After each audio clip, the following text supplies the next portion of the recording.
नसीब में आप सबको सलाम। आज हम पढ़ेंगे यकूब, उसका 3 बाप, उसकी 5 साल से लेकर 10 साल तक पढ़ेंगे। लेकिन जो आज का कलाम है वो ज़ुबान के बारे में होगा।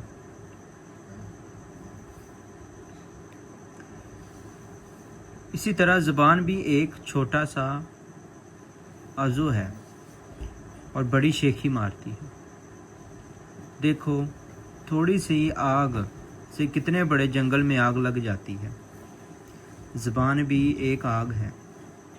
ज़ुबान हमारे अज़ा में शरारत का एक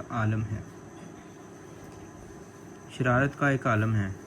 इससे मुराद ये है कि अगर हम इधर से बात सुन कर उधर करते हैं तो हमारे घर में या कहीं भी हम बात ऐसे करेंगे तो वो लड़ाई झगड़े की वजह बनेगी।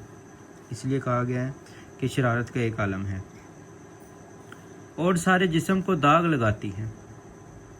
दायरा दुनिया को आग लगा देती है और जहन्नम की आग से जलती रहती है। जहन्नम से आग से जलने से मुराद ये है कि हम गाली गलौज करते हैं, बुरे अल्फाज किसी के लिए बोलते हैं, तो ये जो हम इस तरह की बुरी बातें करेंगे तो हमारे जहन्नम की वजह बनेगी, क्योंकि हम गुनाह कर रहे होंगे अपनी ज़बान के ज़रिए। क्योंकि हर किस्म के चौपाए और परिंदे और कीड़े मकोड़े और दरियाई जानवर तो इंसान के काबू में आ सकते हैं और आए भी हैं, मगर ज़बान को कोई आदमी काबू में नहीं रख सकता। वो एक बला है जो कभी रुकती ही नहीं। आज हम अपनी ज़िंदगी में देखें तो हम अपनी ज़बान को बड़ा ही काबू करने की कोशिश करते हैं, लेकिन फिर भी हमारे मुंह से बुरे अल्फाज दूसरों के लिए निकल जाते हैं। हम गाली गलौज ज़रूर करते हैं। जब हमें गुस्सा आया हो तो सबसे पहले हमारे मुंह से गाली ही निकलती है, बुरे अल्फाज ही निकलते हैं, बदवा ही निकलती है। हम अपने ज़ुबान को अपने काबू में नहीं रख सकते।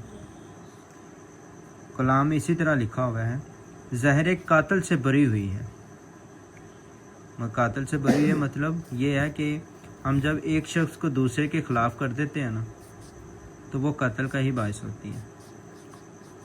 अगर हम एक को दूसरे के ख़िलाफ़ करते हैं तब वो उसको मारने के हद तक चला जाता है। कई लोग उसको मार भी देते हैं। अक्सर ही हम लोगों ने अपनी ज़िंदगी में देखा है।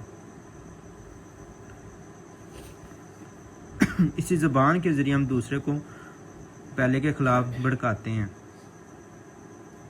इसी तरह खुदा के कलाम में आगे लिखा है, इसी से हम खुदावंद और बाप की हम्द करते हैं।